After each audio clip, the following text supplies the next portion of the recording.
Let's begin with the foundations. Let's discuss Nirmal Purja.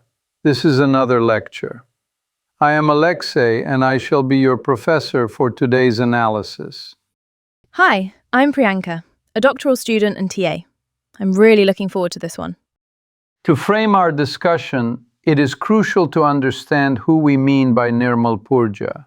He was a Nepalese-British mountaineer, a former Gurkha who in 2009 became the first Gurkha accepted into the Royal Navy's Special Boat Service, and later a transformational figure in high-altitude climbing. In the simplest terms, he is the person who completed all 14 8,000ers in 6 months and 6 days in 2019 using supplemental oxygen, and who then, by 2024, set aggregate records without oxygen as well. If the Himalaya were a system of equations, he changed the constraints and solved for time in a regime most of us assumed intractable. So, I guess we can start by thinking about the basic vocabulary. 8,000ers are the 14 peaks above 8,000 meters. The death zone is roughly above that altitude where the human body cannot acclimatize. And supplemental oxygen is the bottled oxygen many climbers use at those elevations. And then his special forces background. That seems important too. Exactly. In more technical terms, his portfolio mixed oxygen-supported ascents with strategically chosen no-oxygen climbs, including an 8-day, 23-hour, 10-minute Kangchenjunga Everest Lhotse sequence in May 2022 without supplemental oxygen, and later a 13-hour summit-to-summit Everest Lhotse Traverse in May 2026 without oxygen. We should also integrate the biographical vector, a cold weather warfare specialist in the SBS, accustomed to hostile environment planning, redundancy, and disciplined execution. Those competencies map directly to route fixing, weather window exploitation, and risk management in the death zone. Moving forward, why should we care today? First, his methods reframed logistics, showing that helicopter transfers, pre-positioned teams, and near real-time forecasting could compress multi-month expeditions into tightly sequenced operations. Second, his viral 2019 Everest Q photograph forced a global conversation about commercialization, bottlenecks, and permit policy. Historically, the model was siege style. He challenged that, arguing in effect that speed plus preparation can be a form of safety, provided one does not outrun judgment. And that photo changed how non-climbers saw Everest. It made the risks feel systemic, not just personal fitness. I think that's part of why this matters now. On to our next point, some anchor facts. He broke a major barrier by entering the SBS as a Gurkha in 2009. He later led rapid multi-peak pushes. In May 2019, he climbed Everest, Lhotse, and Makalu within roughly 2 days and 30 minutes, which at the time reset expectations for adjoining giants. His Everest Q image went viral and was published by the New York Times, catalyzing debates on mountain traffic management. He was appointed MBE in 2018, and Netflix released 14 Peaks in 2021, which documented Project Possible's planning and pace. Chronologically. 2009, SBS acceptance. 2012, first Himalayan climb on Lobuche East. 2014, Dhaulagiri. 2016, first Everest. 2019, Project Possible across all 14 8,000ers in 6 months and 6 days, finishing with Shishapangma after a special autumn permit from Chinese authorities at Nepal's request. January 2021, first winter ascent of K2 with a united Nepali team. He summited without supplemental oxygen. In 2022, he corrected true summits on Manaslu and Dhaulagiri, aligning with the 2022 research that verified only 3 climbers had stood on all true tops. In 2023, Kristen Harila and Tenjin Sherpa surpassed his 2019 14-peak speed mark. But by October 2024, he held the fastest aggregate across all 14 without oxygen, and also became the first to do the 14 peaks and the 7 summits, both with and without oxygen. And then, in July 2026, he died in an avalanche on Broad Peak, along with 9 other climbers. Well, speaking of personal motivation, I have long been fascinated by the optimization problem of extreme environments. Mountaineering at this level is not merely aerobic capacity. It is choreography between weather, acclimatization, team strength, and logistics, much like a long chess endgame, where tempo is oxygen, and each move consumes non-renewable time in the death zone. Purja's work exemplified how precision and disciplined teamwork can shift the feasible set from improbable to operational. Next, let's explore 3 questions. 1 historical, 1 counterfactual, and 1 very much present tense. Big question 1. Why did Purja's rapid ascent strategy succeed where others took years? What did he do differently in practice, not just in spirit?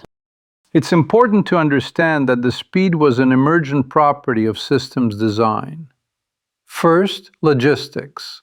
He pre-positioned resources and coordinated elite Sherpa partners such as Mingma Gyabu, Lakpa Dendi, and Geljan Sherpa, enabling rapid rope fixing and swift movements between windows.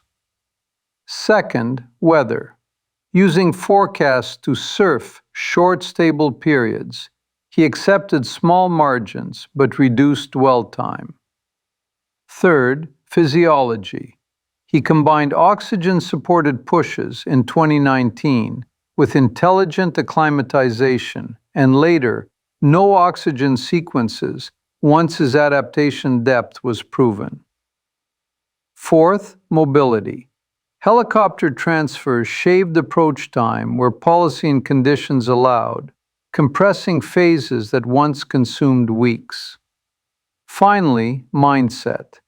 The SBS imprint of contingency planning and calm execution under duress carried over. The outcome was not merely going faster, it was eliminating avoidable latency throughout the chain. Follow-up. Did traditionalists resist this? Like questions about oxygen use, helicopter support, and the size of the support team? Naturally. Style is a live debate. Some argued that helicopter transfers and extensive support redefined the spirit of the benchmark. Others questioned early summit points on Dhaulagiri and Manaslu until he corrected them in 2021. However, the subsequent 2022 verification study confirmed that post-corrections, he stood on the true summits across the set. And when Harila and Tenjin bettered the 14-peak speed record in 2023 using modern logistics, it underscored that the record category had matured into a systems race, one that still respects technical difficulty, but does not pretend we are in 1970. In simpler terms, the critique sharpened the standards, and the work largely met the sharpened standards. Big question 2. What if he had remained in UK Special Forces? How would that have changed things for him, and for mountaineering? If you will, consider 2 branches. In the first, he stays. He likely accrues a secure pension and deepens an already distinguished military career. In that branch, Project Possible probably never occurs. The 2019 Everest Lhotse Makalu compression does not reset the clock. The viral Everest Q photo may never be taken by him, and the 2021 K2 winter ascent might still happen, but without his unifying role and without his no oxygen summit within that team. The centering of Nepali climbers in that symbolic moment would still be strong, but the specific choreography of 10 Nepalis stepping onto the summit ridge together, with him among them, would be altered. In the second branch, which is our reality, he declines an SAS invitation in 2018, resigns as a lance corporal, and relinquishes what he described as a life-changing pension to pursue climbing full-time. Within a year, he validates that risk with Project Possible. Downstream effects include a Netflix documentary that broadened public literacy about Himalayan logistics, philanthropic programs via the Nimsdai Foundation and the Big Mountain Cleanup, and less comfortably, intense media scrutiny, including 2024 allegations he denied, later explored by a 2025 podcast without judicial adjudication, as well as disputes with Nepalese media and regulators. High visibility amplifies both impact and exposure. Can we say more about the personal financial calculus? Like the risk and reward side of giving up that pension? Arguably, the key variable was time preference under uncertainty. He substituted guaranteed, deferred income for a volatile opportunity function, potential sponsorships, guiding revenue, film rights, and speaking engagements, offset by expedition costs, reputational risk, and non-trivial mortality risk. He also bore family responsibilities, thus, the 2019 success was not merely athletic, it was a proof of concept that converted risk into realized value. Over time, he further reframed incentives by proposing, in 2025, to self-fund a hat-trick challenge while channeling external funds to his foundation, an attempt to align performance with social impact and reduce perceived conflicts. The decision space was high risk, high variance. He executed into the right tail, though the tail also contained severe exposure, as his 2026 death starkly reminds us. Big question 3. What are the unresolved issues in mountaineering today? And what role might technology play going forward? We observe several open problems. First, congestion and permit policy. Everest's narrow weather windows and fixed lines create single-file exposure in the death zone, where delay is dangerous. Second, labor ethics. The fairness, safety, and recognition of Sherpa and high-altitude workers who shoulder disproportionate risk. Third, environmental stewardship. Legacy trash, abandoned oxygen cylinders, and fixed-line debris, which initiatives like the Big Mountain Cleanup seek to remediate. Fourth, style and safety. The contested roles of supplemental oxygen, helicopter transfers, and increasingly commercialized itineraries that may unintentionally incentivize marginal decision-making. Fifth, governance and media dynamics. As seen in Nepal's press council rulings and newsrooms' rebuttals, the narrative environment itself affects reputations, sponsorships, and thus industry behavior. And technology. Is it going to fix or complicate these? I'm curious about concrete examples. To elaborate, technology offers both mitigation and new failure modes. Improved mesoscale weather modeling, satellite messaging, and digital tracking can optimize window choices and enable dynamic turnaround decisions. Lightweight biosensors may flag hypoxia or HAPE risk earlier. Drones could reconnoiter Serac fall zones or assist in rope fix assessments where regulations allow.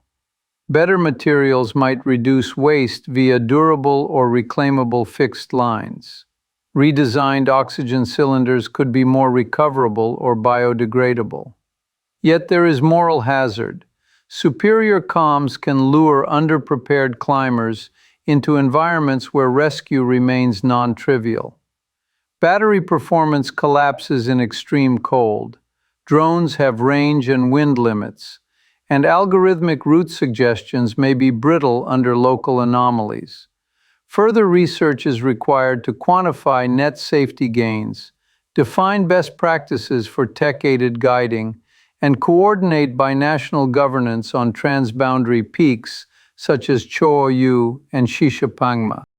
Maybe it's just me, but I think the future will test whether speed as safety can coexist with ethics and equity.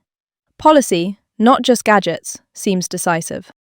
In conclusion, Nirmal Purja stands as a transformational figure who, drawing on Gurkha and SPS foundations, re-engineered how the 14 8000ers could be linked, first with oxygen in 2019, and then across no oxygen aggregates by 2024. Our three questions leave us with a structured view.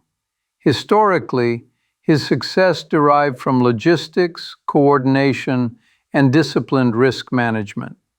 Counterfactually, remaining in special forces would likely have precluded his mountaineering impact and the attendant debates. Presently, we confront unresolved issues of congestion, labor ethics, and environmental stewardship, with technology promising help but demanding careful governance. For further study, we suggest a focused inquiry into how emerging tech and policy might reshape high-altitude risk and responsibility over the next decade. This, then, completes our present analysis. Thank you for listening, and continue your reading with primary sources and expedition reports. As always, the footnotes are where the mountain is steepest. Thank you, Professor. That was helpful to think through, actually.